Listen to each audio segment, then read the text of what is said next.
Sa isang mundo kung saan sanay ang mga tao sa pagsisinungaling, may isang bagay na bihirang magtaksil, ang katawan. Maaaring kontrolin ng isang babae ang kanyang mga salita, piliin ng kanyang mga ngiti, at itago ang kanyang tunay na intensyon. Pero ang kanyang galaw ay laging may ibinubunyag. Kapag ikaw ay may espesyal na puwang sa kanyang isipan, hindi niya ito masasabi agad. Mulit ipapakita ito ng kanyang mga mata, ng distansyang pinipili niyang bawasan at ng tensyong tahimik na namamagitan sa inyo. Hindi ito kwento ng romansa. Ito ay sikolohiya, ang madilim na bahagi ng atraksyon kung saan ang interes ay nagsisimula hindi sa damdamin kundi sa subconscious. Sa video na ito, sisirain natin ang ilusyon at babasahin ang mga galaw na madalas hindi napapansin. Mga galaw na nagsasabing, type ka niya, bago pa man niya aminin iyon sa sarili niya. Makinig ng mabuti, dahil ang hindi mo napapansin ang kadalasang may pinakamalaking kapangyarihan. Una, ang psychological gaze o eye contact. Ang mata ang unang nagtataksil. Kapag ang isang babae ay may interes sa iyo, hindi bastang tingin ang ibinibigay niya. May bigat, may tagal, may intensyon. Mapapansin mong hindi lang isang beses ang kanyang sulyap. Paulit-ulit ito, pero palaging may dahilan. Minsan, mabilis. Minsan, matagal. Minsan, biglang pinuputol. Hindi ito pagkalito. Ito ay internal conflict. Sa sikolohiya, ang paglaki ng pupil ay senyales ng interest at arousal. Hindi ito kontrolado ng isip. Kapag kausap ka niya at napapansin mong mas buhay ang kanyang mga mata, mas bukas, mas alerto, iyon ay reaksyon ng nervous system niya sa presensya mo. May isa pang detalyeng mas mahalaga, ang direksyon ng tingin.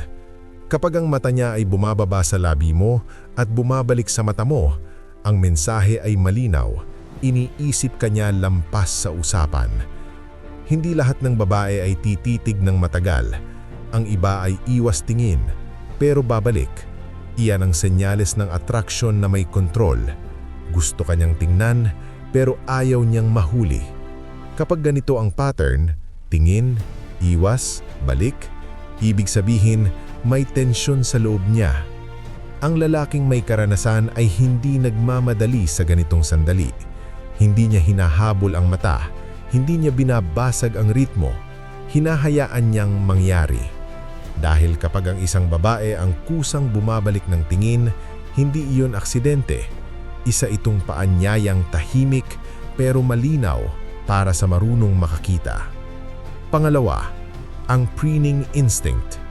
Kapag type ka ng babae, biglang nagiging mas conscious siya sa sarili niya pero hindi halata. Inaayos niya ang buhok, hinahawakan ang leeg, itinutuwid ang damit o nilalaro ang alahas. Sa sikolohiya, ito ay tinatawag na preening, isang subconscious behavior na nagsasabing mahalaga kung paano mo ako nakikita. Hindi ito vanity, ito ay instinct. Kapag may lalaking may value sa paningin niya, gustong ipakita ng katawan niya ang best version ng sarili niya. Mapapansin mo rin, mas nagiging mabagal at maingat ang kanyang kilos kapag inaayos niya ang sarili sa harap mo. Hindi nagmamadali, parang gusto niyang mapansin mo kahit hindi niya diretsyong hinihingi ang atensyon mo. May isang galaw na mas malalim ang kahulugan, ang paglalantad ng leeg. Kapag inaangat niya ang buhok o bahagyang inilalayo ito sa leeg ka habang kausap ka, iyon ay senyales ng vulnerability at tiwala. Sa animal psychology, ang leeg ay sensitibong bahagi. Ang paglalantad nito ay indikasyon na hindi kanya tinitig ng banta. Ang mahalagang tandaan dito, ginagawa niya ito ng hindi namamalayan. Hindi ito performance. Kaya kapag paulit-ulit mong napapansin ang ganitong galaw tuwing ikaw ang kausap, malinaw ang mensahe. Hindi ka lang niya gusto kausap, gusto ka niyang mapansin. Pangatlo, proximity at ang accidental touch. Ang distansya ay hindi lang pisikal. Ito ay emosyonal na depensa, lalo na sa babae. Kaya kapag ang isang babae ay kusang binabawasan ng distansya sa iyo, may nangyayaring desisyon sa loob niya kahit hindi niya ito inaamin. Hindi ito biglaan. Unti-unti. Isang hakbang palapit. Isang segundo ng pananatili sa tabi mo. Isang sandaling hindi siya umaatras kahit may espasyo para umatras. Kapag type ka niya, mapapansin mong parang nakakalimutan niya ang personal space rules niya kapag ikaw ang kaharap. Hindi dahil bastos siya, kundi dahil komportable ang katawan niya sa iyo. At ang comfort ay mas mahirap makuha kaysa attraction. Maraming lalaking attractive, pero kakaunti ang pinapayagang lumapit. Pagkatapos ng distansya, darating ang haplos. Hindi direkta, hindi lantad, aksidente lang. Bahagyang dampi ng kamay sa braso mo habang tumatawa. Paghipo sa balikat mo para makuha ang atensyon mo. Minsan saglit lang, minsan mas tumatagal ng kalahating segundo kaysa normal. At ang kalahating segundong iyon ang mahalaga. Hindi niya ito ginagawa lalang para makaramdam. Ginagawa niya ito para basahin ka. Ang haplos ay test. Sinusukat niya kung paano ka magre-react. Atras ka ba? Maninigas ka ba? O mananatili kang kalmado, parang natural lang ang lahat. Kapag nanatili siyang malapit pagkatapos ng haplos, malinaw ang mensahe.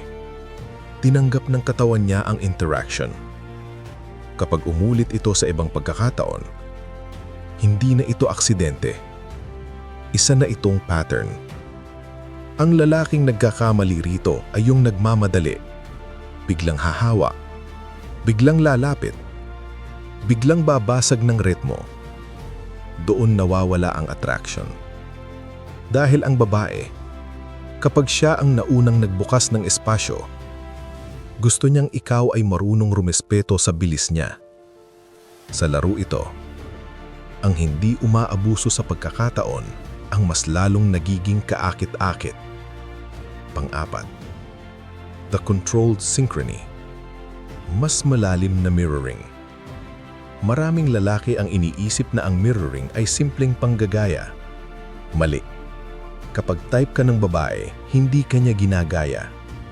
Ina-align niya ang sarili niya sa iyo at may malaking pagkakaiba yon. Ito ang tinatawag na controlled synchrony. Hindi sabay na galaw, kundi sabay na ritmo. Hindi eksaktong posisyon, kundi parehas na enerhiya. Kapag mabagal ka magsalita, babagal din siya. Kapag kalmado ka, bumababa ang tensyon ng katawan niya. Kapag steady ka, nagiging steady rin siya. Ito ay hindi conscious choice. Ang nervous system niya ang gumagawa nito. Kapag ang isang babae ay nakaramdam ng psychological safety at attraction, otomatikong naghahanap ang katawan niya ng anchor. At kapag ikaw ang anchor, kusa siyang sasabay. Mapapansin mo rin na nagbabago ang timing niya. Kung dati mabilis siyang sumagot, biglang nagiging mas maingat, mas present. Parang gusto niyang i-match ang pace mo. Ibig sabihin nito, hindi lang siya interesado, nag-a-adjust siya para manatili ka sa interaction. At ang mas mahalaga, hindi niya ito ginagawa sa lahat. Sa mga lalaking wala siyang pakialam, nananatiling hiwalay ang galaw niya. May sariling mundo.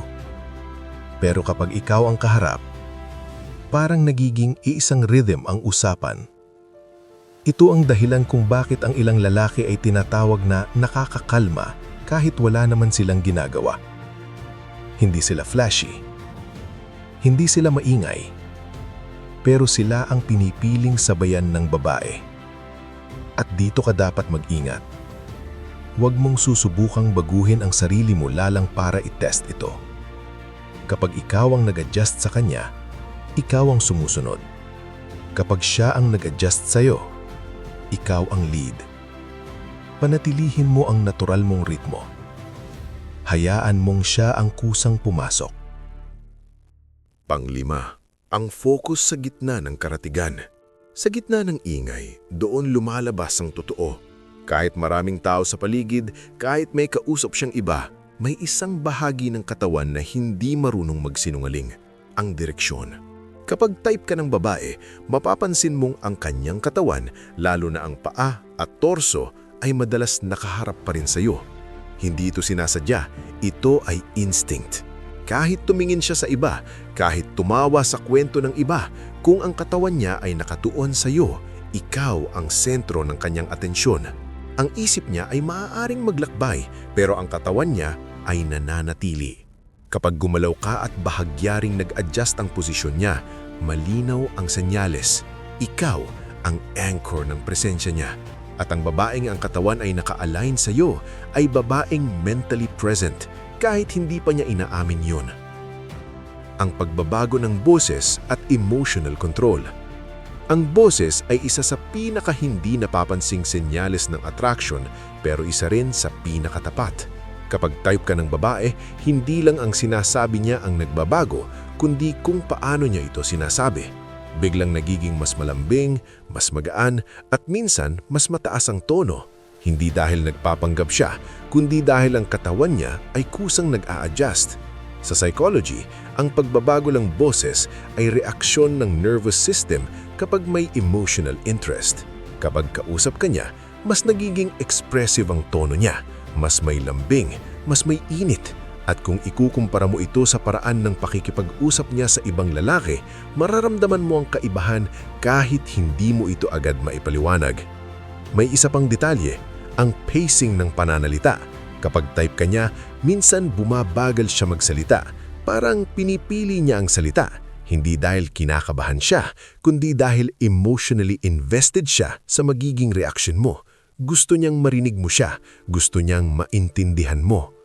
Minsan naman, mas nagiging animated siya, mas maraming tawa, mas maraming reaksyon. Ito ay hindi pagiging childish, ito ay excitement na pilit niyang kinokontrol. At kapag ang excitement ay kinokontrol, mas lumalalim ang tensyon. Ang lalaking nagkakamali rito ay iyong biglang nagiging overly responsive, parang ginagaya ang lambing. Doon nawawala ang polarity. Ang tamang galaw ay manatili kalmado, steady at grounded. Kapag ang boses mo ay nananatiling buo at hindi natitinag, mas lalo siyang nahahatak pumasok sa enerhiya mo. Pangpito, active validation, panunukso, at emotional investment. Itong huling yugto ng tahimik na attraction.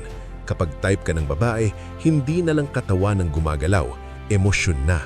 Hahanap siya ng paraan para makuha ang reaksyon mo. Minsan sa panunukso, minsan sa biro, minsan sa simpleng komento na alam niyang papatol ka. Ang panunukso ay hindi kababawan. Ito ay adult form ng paglalaro.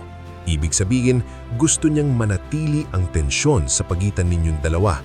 Gusto niyang maramdaman mo siya kahit sa salita lang. At higit sa lahat, gusto niyang makita kung paano ka maghahandle ng pressure. Mapapansin mo ring mas madalas siyang naghahanap ng validation pero hindi direkta. Tatawa siya sa biro mo kahit hindi naman gaanong kalupit. Aalalahanin niya ang maliliit na detalye tungkol sa iyo. Babanggitin niya ang mga sinabi mo dati, parang sinasabi ng isip niya, importante ka sa akin kahit hindi ko sinasabi. Kapag may emotional investment na ang babae, hindi na siya neutral. May reaction na siya sa presensya mo. Kapag wala ka, mapapansin mo ang pagbabago. Kapag nandyan ka, bumabalik ang energy. Yan ang senyales na may epekto ka na sa kanya. At dito pumapasok ang pinakamahalagang punto. Huwag mong madaliin. Ang lalaking marunong ay hindi sinusunggaban ng interes. Hinahayaan niyang lumalim ito dahil kapag ang babae ang kusang nag-i-invest ng emosyon, hindi na niya ito madaling binabawi iyon.